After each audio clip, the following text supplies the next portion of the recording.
శ్రీరాఘవం దశరథాత్మజమప్రమేయం సీతాపతిం రఘుకులాన్వయరత్నదీపం ఆజానుబాహుమరవిందదలాయతాక్షం రామం నిశాచర వినాశకరం నమామి.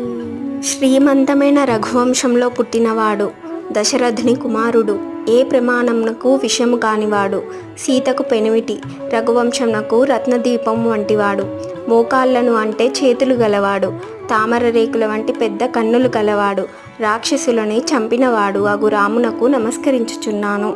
శ్రీరామం త్రిజగద్గురుం సురవరం సీతామనోనాయకం శ్యామాంగం శశికోటి కాంతివదనం చంచత్కళా కౌస్తుభం సౌమ్యం సత్వగుణోత్తరం చ సరయూతీరే వసంతం ప్రభుం త్రాతారం సకలార్థసిద్ధి సహితం వందే రఘునాం పతిం. శ్రీమంతమైన రఘువంశంలో పుట్టినవాడు, దశరథుని కుమారుడు, ఏ ప్రమాణమునకు విషము కానివాడు, సీతకు పెనిమిటి, రఘువంశమునకు రత్నదీపం వంటివాడు, మోకాళ్ళను అంటే చేతులు గలవాడు, తామర రేకుల వంటి పెద్ద కన్నులు గలవాడు, రాక్షసులని చంపినవాడు అగు రామునకు నమస్కరించుచున్నాను. శ్రీరామం జగదేక వీరమమలం సీతామనోరంజనం కౌసల్యావరనందనం రఘుపతిం కాకుతస్థవం శోద్భవం లోకానామభిరామ మంగళకర వ్యాపార పారాయణం వందే అహం జనఘోర పాప నిఖరధ్వంసం విభుం రాఘవం. లోకములో ఏకవీరుడు, నిర్మలుడు, సీతా మనసును రంజింపజేయువాడు,